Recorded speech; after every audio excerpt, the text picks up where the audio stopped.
গল্পগুচ্ছের সূচিপত্র ঘাটলে জয় পরাজয় নামে যে গল্পটা আমাদের চোখের সামনে আসে, এই গল্পটা মোটামুটি সিরিয়াস ধরনের গল্প।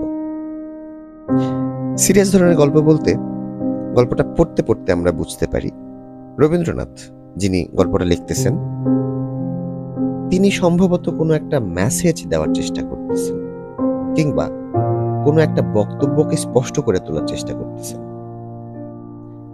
এখন সব গল্পেই যে কোনো স্পষ্ট একটা মেসেজ থাকতে হবে এরকম কোনো শর্ত নিয়ে কোনো লেখক লিখতে বসেন না, এটা সত্য।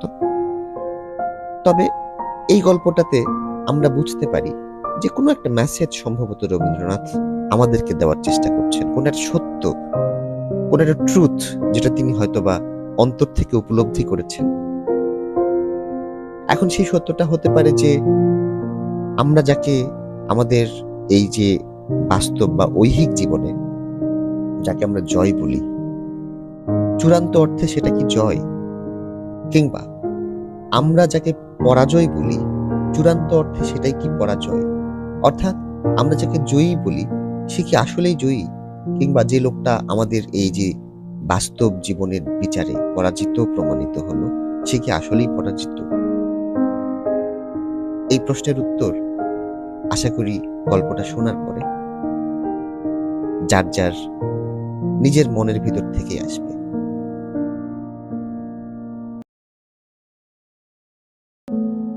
রাজকন্যার নাম অপরাজিতা। উদয়নারায়ণের সভাকবি শেখর তাহাকে কখনো চক্ষেও দেখেন নাই। কিন্তু যেদিন কোনো নতুন কাব্য রচনা করিয়া সভাতলে বসিয়া রাজাকে শুনাইতেন, সেদিন কণ্ঠস্বর ঠিক এতটা উচ্চ করিয়া পড়িতেন যাহাতে তাহা সেই সমুচ্চ গৃহের উপরিতলের বাতায়নবর্তিনী অদৃশ্য শ্রোতৃগণের কর্ণপথে প্রবেশ করিতে পারে, যেন তিনি কোনো এক অগম্য নক্ষত্রলোকের উদ্দেশ্যে আপনার সঙ্গীতোচ্ছ্বাস প্রেরণ করিতেন, যেখানে জ্যোতিষ্ক মণ্ডলীর মধ্যে তাহার জীবনের একটি অপরিচিত শুভ গ্রহ অদৃশ্য মহিমায় বিরাজ করিতেছেন। কখনো ছায়ার মতন দেখিতে পাইতেন, কখনো নূপুর সিঞ্জনের মতন শোনা যাইত। বসিয়া বসিয়া মনে মনে ভাবিতেন সে কেমন দুইখানি চরণ যাহাতে সেই সোনার নূপুর বাঁধিয়া থাকিয়া তালে তালে গান গাহিতেছে। সেই দুইখানি রক্তিম শুভ্র কোমল চরণতলে প্রতি পদক্ষেপে কি সৌভাগ্য, কি অনুগ্রহ, কি করুণার মতো করিয়া পৃথিবীকে স্পর্শ করে। মনের মধ্যে সেই চরণ দুটি প্রতিষ্ঠা করিয়া কবি অবসরকালে সেইখানে বসিয়া লুটাইয়া পড়িত এবং সেই নূপুর সিঞ্জনের সুরে আপনার গান বাঁধিত। কিন্তু যে ছায়া দেখিয়াছিল, যে নূপুর শুনিয়াছিল, সে কাহার ছায়া, কাহার নূপুর, এমন তর্ক, এমন সংশয় তাহার ভক্ত হৃদয়ে কখনো উদয় হয় নাই। রাজকন্যার দাসী মঞ্জরী যখন ঘাটে যাইত, শেখরের ঘরের সম্মুখ দিয়া তাহার পথ ছিল। আসিতে যাইতে কবির সঙ্গে তাহার দুইটা কথা না হইয়া যাইত না। তেমন নির্জন দেখিলে সে সকালে সন্ধ্যায় শেখরের ঘরের মধ্যে গিয়াও বসিত। যতবার সে ঘাটে যাইত ততবার যে তাহার আবশ্যক ছিল এমনও বোধ হইত না, যদি বা আবশ্যক ছিল এমন হয়, কিন্তু ঘাটে যাইবার সময় উহারই মধ্যে একটু বিশেষ যত্ন করিয়া একটা রঙিন কাপড় এবং কানে দুইটা আম্রমুকুল পরিবার কোনো উচিত কারণ পাওয়া যাইত না। লোকে হাসাহাসি কানাকানি করিত, লোকের কোনো অপরাধ ছিল না। মঞ্জরীকে দেখিলে শেখর বিশেষ আনন্দ লাভ করিতেন, তাহা গোপন করিতেও তাহার তেমন প্রয়াস ছিল না। তাহার নাম ছিল মঞ্জরী। বিবেচনা করিয়া দেখিলে সাধারণ লোকের পক্ষে সেই নামই যথেষ্ট ছিল, কিন্তু শেখর আবার আরো একটু কবিত্ব করিয়া তাহাকে বসন্ত মঞ্জরী বলিতেন। লোকে শুনিয়া বলিত, সর্বনাশ। আবার কবির বসন্ত বর্ণনার মধ্যে মঞ্জুল, বঞ্জুল, মঞ্জরী এমনতর অনুপ্রাস মাঝে মাঝে পাওয়া যাইত, এমনকি জনরব রাজার কানেও উঠিয়াছিল। রাজা তাহার কবির এরূপ রসাধিক্যের পরিচয় পাইয়া বড়ই আমোদ বোধ করিতেন, তাহা লইয়া কৌতুক করিতেন। শেখরও তাহাতে যোগ দিতেন। রাজা হাসিয়া প্রশ্ন করিতেন, ভ্রমর কি কেবল বসন্তের রাজসভায় গান গায়? কবি উত্তর দিতেন, না, পুষ্প মঞ্জরীর মধুও খাইয়া থাকে। এমনই করিয়া সকলেই হাসিত, আমোদ করিত। বোধ করি অন্তপুরে রাজকন্যা অপরাজিতাও মঞ্জরীকে লইয়া মাঝে মাঝে উপহাস করিয়া থাকিবেন। মঞ্জরী তাহাতে অসন্তুষ্ট হইত না। এমনই করিয়া সত্য মিথ্যায় মিশাইয়া মানুষের জীবন একরকম করিয়া কাটিয়া যায়। খানিকটা বিধাতা করেন, খানিকটা আপনি গড়ে, খানিকটা পাঁচজনে গড়িয়া দেয়। জীবনটা একটা পাঁচমিশালি রকমের জোড়া তারা, প্রকৃত এবং অপ্রকৃত, কাল্পনিক এবং বাস্তবিক। কেবল কবি যে গানগুলি গাহিতেন তাহাই সত্য এবং সম্পূর্ণ। গানের বিষয় সেই রাধা এবং কৃষ্ণ, সেই চিরন্তন নর এবং চিরন্তন নারী, সেই অনাদি দুঃখ এবং অনন্ত সুখ। সেই গানেই তাহার যথার্থ নিজের কথা ছিল। সেই গানের যথার্থ অমরাপুরের রাজা হইতে দিন দুঃখী প্রজা পর্যন্ত সকলেই আপনার হৃদয়ে হৃদয়ে পরীক্ষা করিয়াছিল। তাহার গান সকলেরই মুখে। জ্যোৎস্না উঠিলেই, একটু দক্ষিণা বাতাসের আভাস দিলেই অমনি দেশের চতুর্দিকে কত কানন, কত পথ, কত নৌকা, কত বাতায়ন, কত প্রাঙ্গণ হইতে তাহার রচিত গান উচ্ছ্বসিত হইয়া উঠিত। তাহার খ্যাতির আর সীমা ছিল না। এইভাবে অনেক দিন কাটিয়া গেল। কবি কবিতা লিখিতেন, রাজা শুনিতেন, রাজসভার লোক বাহবা দিত, মঞ্জুরি ঘাটে আসিত এবং অন্তপুরের বাতায়ন হইতে কখনো কখনো একটা ছায়া পড়িত, কখনো কখনো একটা নূপুর শোনা যাইত। এমন সময় দাক্ষিণাত্য হইতে এক দিগ্বিজয়ী কবি শার্দুল বিক্রীড়িত ছন্দে রাজার স্তবগান করিয়া রাজসভায় আসিয়া দাঁড়াইলেন। তিনি স্বদেশ হইতে বাহির হইয়া পথিমধ্যে সমস্ত রাজকবিদিগকে পরাস্ত করিয়া অবশেষে অমরাপুরে আসিয়া উপস্থিত হইয়াছেন। রাজা পরম সমাদরের সহিত কহিলেন, এহি এহি। কবি পুণ্ডরীক দম্ভ ভরে কহিলেন, যুদ্ধং দেহি। রাজার মান রাখিতে হইবে, যুদ্ধ দিতে হইবে, কিন্তু কাব্যযুদ্ধ যে কিরূপ হইতে পারে শেখরের সে সম্বন্ধে ভালোরূপ ধারণা ছিল না। তিনি অত্যন্ত চিন্তিত ও শঙ্কিত হইয়া উঠিলেন। রাত্রে নিদ্রা হইল না। যশস্বী পুণ্ডরীকের দীর্ঘ বলিষ্ঠ দেহ, সুতীক্ষ্ণ বক্র নাসা এবং দর্পোদ্ধত উন্নত মস্তক দিগ্বিদিকে অঙ্কিত দেখিতে লাগিলেন। প্রাতঃকালে কম্পিত হৃদয় কবি রণক্ষেত্রে আসিয়া প্রবেশ করিলেন। প্রত্যুষ হইতে সভাতল লোকে পরিপূর্ণ হইয়া গেছে। কলরবের সীমা নাই। নগরে আর সমস্ত কাজকর্ম একেবারে বন্ধ। কবি শেখর বহু কষ্টে মুখে সহাস্য প্রফুল্লতার আয়োজন করিয়া প্রতিদ্বন্দ্বী কবি পুণ্ডরীককে নমস্কার করিলেন। পুণ্ডরীক প্রচণ্ড অবহেলা ভরে নিতান্ত ইঙ্গিত মাত্রে নমস্কার ফিরাইয়া দিলেন এবং নিজের অনুবর্তী ভক্তবৃন্দের দিকে চাহিয়া হাসিলেন।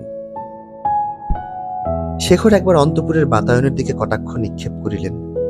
বুঝিতে পারিলেন সেখান হইতে আজ শত শত কৌতূহলপূর্ণ কৃষ্ণ তারকার ব্যগ্র দৃষ্টি এই জনতার উপরে অজস্র নিপতিত হইতেছে। একবার একাগ্রভাবে চিত্তকে সেই ঊর্ধ্ব লোকে উৎক্ষিপ্ত করিয়া আপনার জয়লক্ষ্মীকে বন্দনা করিয়া আসিলেন। মনে মনে কহিলেন, আমার যদি আজ জয় হয় তবে হে দেবী, হে অপরাজিতা, তাহাতে তোমারই নামের সার্থকতা হইবে। তুরি ভেরি বাজিয়া উঠিল। জয়ধ্বনি করিয়া সমাগত সকলে উঠিয়া দাঁড়াইল। শুক্লবসন রাজা উদয় নারায়ণ শরৎ প্রভাতের শুভ্র মেঘরাশির ন্যায় ধীর গমনে সভায় প্রবেশ করিলেন এবং সিংহাসনে উঠিয়া বসিলেন। পুণ্ডরীক উঠিয়া সিংহাসনের সম্মুখে আসিয়া দাঁড়াইলেন। বৃহৎ সভা স্তব্ধ হইয়া গেল। বক্ষ বিস্ফারিত করিয়া গ্রীবা ঈষৎ ঊর্ধ্বে হেলাইয়া বিরাট মূর্তি পুণ্ডরীক গম্ভীর স্বরে উদয় নারায়ণের স্তব পাঠ করিতে আরম্ভ করিলেন। কণ্ঠস্বর ঘরে আর ধরে না। বৃহৎ সভাগৃহের চারিদিকের ভিত্তিতে, স্তম্ভে, ছাদে সমুদ্রের তরঙ্গের মতো গম্ভীর মন্ত্রে আঘাত প্রতিঘাত করিতে লাগিল এবং কেবল সেই ধ্বনির বেগে সমস্ত জনমণ্ডলীর বক্ষ কপাট থর থর করিয়া স্পন্দিত হইয়া উঠিল। কত কৌশল, কত কারুকার্য, উদয় নারায়ণ নামের কতরূপ ব্যাখ্যা, রাজার নামাক্ষরের কত দিক হইতে কত প্রকার বিন্যাস, কত ছন্দ, কত যমক। পুণ্ডরীক যখন শেষ করিয়া বসিলেন, কিছুক্ষণের জন্য নিস্তব্ধ সভাগৃহ তাহার কণ্ঠের প্রতিধ্বনি ও সহস্র হৃদয়ের নির্বাক বিস্ময় রাশিতে গম গম করিতে লাগিল। বহু দূরদেশ হইতে আগত পণ্ডিতগণ দক্ষিণ হস্ত তুলিয়া উচ্ছ্বসিত স্বরে সাধু সাধু করিয়া উঠিলেন। তখন সিংহাসন হইতে রাজা একবার শেখরের মুখের দিকে চাহিলেন। শেখরও ভক্তি, প্রণয়, অভিমান এবং এক প্রকার সকরুণ সংকোচপূর্ণ দৃষ্টি রাজার দিকে প্রেরণ করিল এবং ধীরে ধীরে উঠিয়া দাঁড়াইল।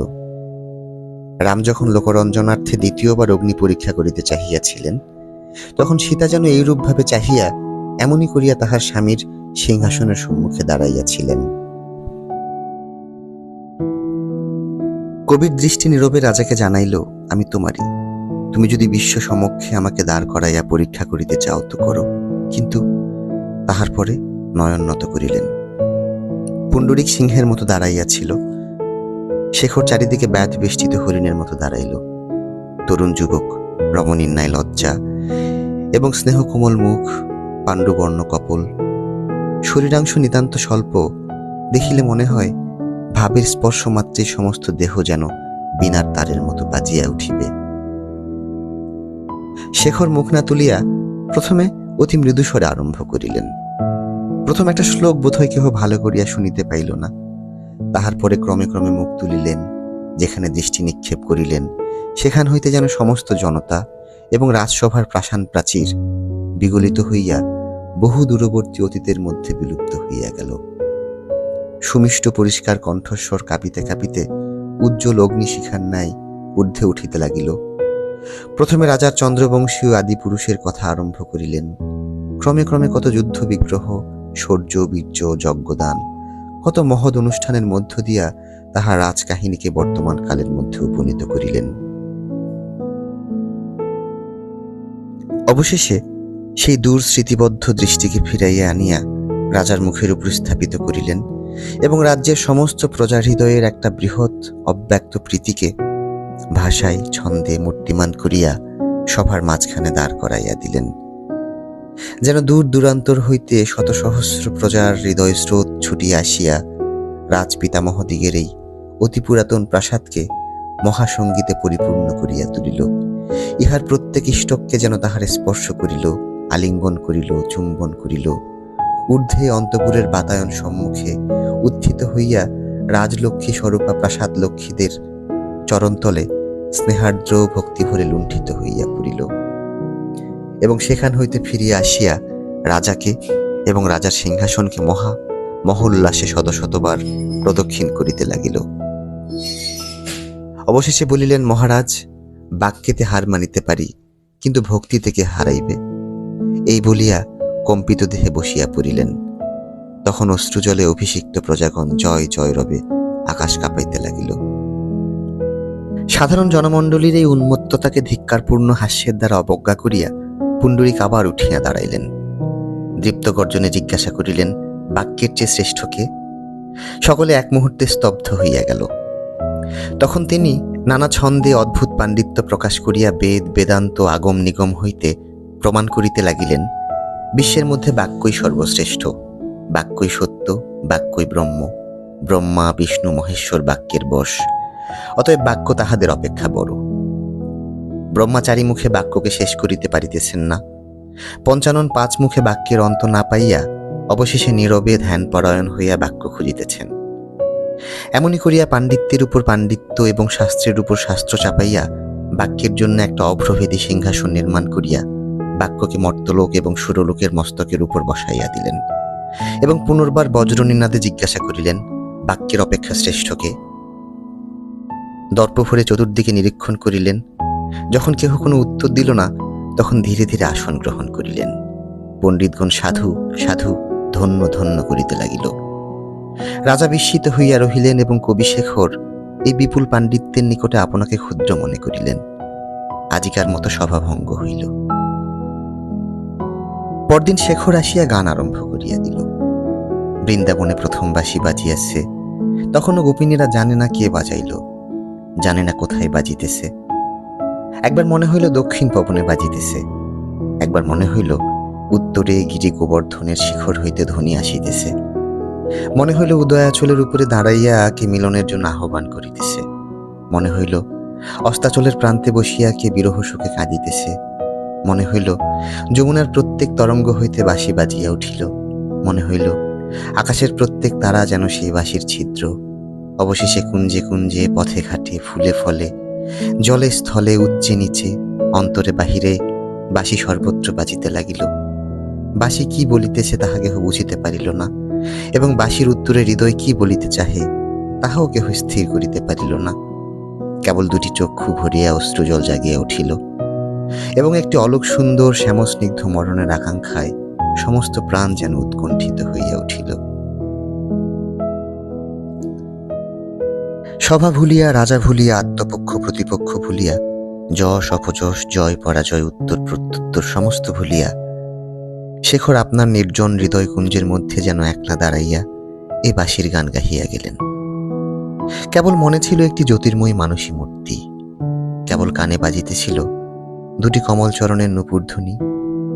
কবি যখন গান শেষ করিয়া হতজ্ঞানের মতো বসিয়া পড়িলেন, তখন একটি অনির্বচনীয় মাধুর্যে, একটি বৃহৎ ব্যাপ্ত বিরহ ব্যাকুলতায় সভাগৃহ পরিপূর্ণ হইয়া রহিল।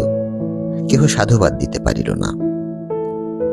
এই ভাবের প্রবলতার কিঞ্চিত উপশম হইলে পুণ্ডরীক সিংহাসন সম্মুখে উঠিলেন, প্রশ্ন করিলেন, রাধাই বাকে, কৃষ্ণই বাকে বলিয়া চারিদিকে দৃষ্টিপাত করিলেন এবং শিষ্যদের প্রতি চাহিয়া ঈষৎ হাস্য করিয়া পুনরায় প্রশ্ন করিলেন, রাধাই বাকে, কৃষ্ণই বাকে বলিয়া অসামান্য পাণ্ডিত্য বিস্তার করিয়া আপনি তাহার উত্তর দিতে আরম্ভ করিলেন। বলিলেন, রাধা প্রণবকার, কৃষ্ণ ধ্যানযোগ এবং বৃন্দাবন দুই ভ্রুর মধ্যবর্তী বিন্দু। ইরা, সুষুম্না, পিঙ্গলা, নাভিপদ্ম, হৎপদ্ম, ব্রহ্মরন্ধ্র সমস্ত আনিয়া ফেলিলেন। রা অর্থেই বা কি, ধা অর্থেই বা কি, কৃষ্ণ শব্দের ক হইতে মূর্ধন্য ন পর্যন্ত প্রত্যেক অক্ষরের কত প্রকার ভিন্ন ভিন্ন অর্থ হইতে পারে তাহার একে একে মীমাংসা করিলেন। একবার বুঝাইলেন কৃষ্ণ যজ্ঞ, রাধিকা অগ্নি, একবার বুঝাইলেন কৃষ্ণ বেদ এবং রাধিকা স্বরদর্শন, তাহার পরে বুঝাইলেন কৃষ্ণ শিক্ষা এবং রাধিকা দীক্ষা, রাধিকা তর্ক, কৃষ্ণ মীমাংসা, রাধিকা উত্তর প্রত্যুত্তর, কৃষ্ণ জয়লাভ। এই বলিয়া রাজার দিকে, পণ্ডিতদের দিকে এবং অবশেষে তীব্র হাস্যে শেখরের দিকে চাহিয়া পুণ্ডরীক বসিলেন। রাজা পুণ্ডরীকের আশ্চর্য ক্ষমতায় মুগ্ধ হইয়া গেলেন। পণ্ডিতদের বিস্ময়ের সীমা রহিল না এবং কৃষ্ণ রাধা নবনব ব্যাখ্যায়, বাঁশির গান, যমুনার কল্লোল, প্রেমের মোহ একেবারে দূর হইয়া গেল। যেন পৃথিবীর উপর হইতে কে একজন বসন্তের সবুজ রংটুকু মুছিয়া লইয়া আগাগোড়া পবিত্র গোময় লেপন করিয়া গেল। শেখর আপনার এতদিনকার সমস্ত গান বৃথা বোধ করিতে লাগিলেন। তাহার পরে তাহার আর গান গাহিবার সামর্থ্য রহিল না। সেদিন সভা ভঙ্গ হইল। পরদিন পুণ্ডরীক ব্যস্ত এবং সমস্ত, দ্বিব্যস্ত এবং দ্বিসমস্ত, বৃত্ত, তার্ক, সূত্র, চক্র, পদ্য, কাকপদ, আদ্যোত্তর, মধ্যোত্তর, অন্তুত্তর, বাক্যোত্তর, শ্লোকোত্তর, বচনগুপ্ত, মাত্রাচ্যুতক, চ্যুতদত্তাক্ষর, অর্থগুড়ো, স্তুতিনিন্দা, অপহ্নুতি, শুদ্ধাপ্যভ্রংশ, শাব্দি, কালসার, প্রহেলিকা প্রভৃতি অদ্ভুত শব্দ চাতুরী দেখাইয়া দিলেন। শুনিয়া সভাশুদ্ধ লোক বিস্ময় রাখিতে স্থান পাইল না। শেখর যে সকল পদ রচনা করিতেন তাহা নিতান্ত সরল, তাহা সুখে দুঃখে উৎসবে আনন্দে সর্বসাধারণে ব্যবহার করিত। আজ তাহার স্পষ্ট বুঝিতে পারিল তাহাতে কোনো গুণপনা নাই, যেন তাহা ইচ্ছা করিলেই তাহারও রচনা করিতে পারিত। কেবল অনভ্যাস, অনিচ্ছা, অনবসর ইত্যাদি কারণেই পারে না। নহিলে কথাগুলো বিশেষ নতুনও নহে, দুরূহও নহে। তাহাতে পৃথিবীর লোকের নতুন একটা শিক্ষাও হয় না, সুবিধাও হয় না। কিন্তু আজ যাহা শুনিল তাহা অদ্ভুত ব্যাপার, কাল যাহা শুনিয়াছিল তাহাতেও বিস্তর চিন্তা এবং শিক্ষার বিষয় ছিল। পুণ্ডরীকের পাণ্ডিত্য ও নৈপুণ্যের নিকট তাহাদের আপনার কবিটিকে নিতান্ত বালক ও সামান্য লোক বলিয়া মনে হইতে লাগিল। মৎস্যপুচ্ছের তাড়নায় জলের মধ্যে যে গূঢ় আন্দোলন চলিতে থাকে, সরোবরের পদ্ম যেমন তাহার প্রত্যেক আঘাত অনুভব করিতে পারে, শেখর তেমনি তাহার চতুর্দিকবর্তী সভাস্থ জনের মনের ভাব হৃদয়ের মধ্যে বুঝিতে পারিলেন। আজ শেষ দিন, আজ জয় পরাজয় নির্ণয় হইবে। রাজা তাহার কবির প্রতি তীব্র দৃষ্টিপাত করিলেন। তাহার অর্থ এই, আজ নিরুত্তর হইয়া থাকিলে চলিবে না, তোমার যথাসাধ্য চেষ্টা করিতে হইবে। শেখর শান্তভাবে উঠিয়া দাঁড়াইলেন, কেবল এই কটি কথা বলিলেন, বীণাপাণি, শ্বেতভুজা, তুমি যদি তোমার কমলবন শূন্য করিয়া আজ মল্লভূমিতে আসিয়া দাঁড়াইলে, তবে তোমার চরণাসক্ত যে ভক্তগণ অমৃত পিপাসী, তাহাদের কি গতি হইবে? মুখ ঈষৎ উপরে তুলিয়া করুণ স্বরে বলিলেন, যেন শ্বেতভুজা বীণাপাণি নতনয়নে রাজান্তপুরে বাতায়ন সম্মুখে দাঁড়াইয়া আছেন। তখন পুণ্ডরীক সশব্দে হাস্য করিলেন এবং শেখর শব্দের শেষ দুই অক্ষর গ্রহণ করিয়া অনর্গল শ্লোক রচনা করিয়া গেলেন। বলিলেন, পদ্মবনের সহিত খড়ের কি সম্পর্ক এবং সঙ্গীতের বিস্তর চর্চা সত্ত্বেও উক্ত প্রাণী কিরূপ ফললাভ করিয়াছে, আর সরস্বতীর অধিষ্ঠান্ত পুণ্ডরীকেই মহারাজের অধিকারে তিনি কি অপরাধ করিয়াছিলেন যে এদেশে তাহাকে খরবাহন করিয়া অপমান করা হইতেছে। পণ্ডিতেরা এই প্রত্যুত্তরে উচ্চস্বরে হাসিতে লাগিলেন। সভাসদেরাও তাহাতে যোগ দিল। তাহাদের দেখা দেখি সভাশুদ্ধ সমস্ত লোক, যাহারা বুঝিল এবং না বুঝিল, সকলেই হাসিতে লাগিল। ইহার উপযুক্ত প্রত্যুত্তরের প্রত্যাশায় রাজা তাহার কবি সখাকে বারবার অঙ্কুশের ন্যায় তীক্ষ্ণ দৃষ্টির দ্বারা তাড়না করিতে লাগিলেন। কিন্তু শেখর তাহার প্রতি কিছুমাত্র মনোযোগ না করিয়া অটলভাবে বসিয়া রহিলেন। তখন রাজা শেখরের প্রতি মনে মনে অত্যন্ত রুষ্ট হইয়া সিংহাসন হইতে নামিয়া আসিলেন এবং নিজের কণ্ঠ হইতে মুক্তার মালা খুলিয়া পুণ্ডরীকের গলায় পরাইয়া দিলেন। সভাস্থ সকলেই ধন্য ধন্য করিতে লাগিল। অন্তঃপুর হইতে এককালে অনেকগুলি বলয় কঙ্কণ নুপুরের শব্দ শোনা গেল। তাহাই শুনিয়া শেখর আসন ছাড়িয়া উঠিলেন এবং ধীরে ধীরে সভাগৃহ হইতে বাহির হইয়া গেলেন। কৃষ্ণ চতুর্দশীর রাত্রি, ঘন অন্ধকার, ফুলের গন্ধ বহিয়া দক্ষিণের বাতাস উদার বিশ্ববন্ধুর ন্যায় মুক্ত বাতায়ন দিয়া নগরের ঘরে ঘরে প্রবেশ করিতেছে। ঘরের কাষ্ঠমঞ্চ হইতে শেখর আপনার পুঁথিগুলি পাড়িয়া সম্মুখে স্তূপাকার করিয়া রাখিয়াছেন। তাহার মধ্য হইতে বাছিয়া বাছিয়া নিজের রচিত গ্রন্থগুলি পৃথক করিয়া রাখিলেন। অনেক দিনকার অনেক লেখা, তাহার মধ্যে অনেকগুলি রচনা তিনি নিজেই প্রায় ভুলিয়া গিয়াছিলেন। সেগুলি উল্টাইয়া পাল্টাইয়া এখানে ওখানে পড়িয়া দেখিতে লাগিলেন। আজ তাহার কাছে ইহা সমস্তই অকিঞ্চিৎকর বলিয়া বোধ হইল। নিঃশ্বাস ফেলিয়া বলিলেন, সমস্ত জীবনের এই কি সঞ্চয়, কতগুলা কথা এবং ছন্দ এবং মিল। ইহার মধ্যে যে কোনো সৌন্দর্য, মানবের কোনো চির আনন্দ, কোনো বিশ্বসঙ্গীতের প্রতিধ্বনি, তাহার হৃদয়ের কোনো গভীর আত্মপ্রকাশ নিবদ্ধ হইয়া আছে, আজ তিনি তাহা দেখিতে পাইলেন না। রোগীর মুখে যেমন কোনো খাদ্যই রোচে না, তেমনি আজ তাহার হাতের কাছে যাহা কিছু আসিল সমস্তই ঠেলিয়া ঠেলিয়া ফেলিয়া দিলেন। রাজার মৈত্রী, লোকের খ্যাতি, হৃদয়ের দুরাশা, কল্পনার কুহক, আজ অন্ধকার রাত্রে সমস্তই শূন্য বিড়ম্বনা বলিয়া ঠেকিতে লাগিল। তখন একটি একটি করিয়া তাহার পুঁথি ছিঁড়িয়া সম্মুখের জ্বলন্ত অগ্নিভাণ্ডে নিক্ষেপ করিতে লাগিলেন। হঠাৎ একটা উপহাসের কথা মনে উদয় হইল। হাসিতে হাসিতে বলিলেন, বড় বড় রাজারা অশ্বমেধ যজ্ঞ করিয়া থাকেন, আজ আমার এ কাব্যমেধ যজ্ঞ। কিন্তু তখনই মনে উদয় হইল, তুলনাটা ঠিক হয় নাই। অশ্বমেধের অশ্ব যখন সর্বত্র বিজয়ী হইয়া ফিরিয়া আসে, তখনই অশ্বমেধ হয়। আমার কবিত্ব যেদিন পরাজিত হইয়াছে, আমি সেই দিন কাব্যমেধ করিতে বসিয়াছি। আরো বহুদিন পূর্বে করিলেই ভালো হইত। একে একে নিজের সকল গ্রন্থগুলি অগ্নিতে সমর্পণ করিলেন। আগুন থুথু করিয়া জ্বলিয়া উঠিলে কবি সবেগে দুই শূন্য হস্ত শূন্যে নিক্ষেপ করিতে করিতে বলিলেন, তোমাকে দিলাম, তোমাকে দিলাম, তোমাকে দিলাম, হে সুন্দরী অগ্নিশিখা, তোমাকেই দিলাম। এতদিন তোমাকেই সমস্ত আহুতি দিয়া আসিতেছিলাম, আজ একেবারে শেষ করিয়া দিলাম। বহুদিন তুমি আমার হৃদয়ের মধ্যে চলিতেছিলে, হে মোহিনী, বহ্নি রূপিণী।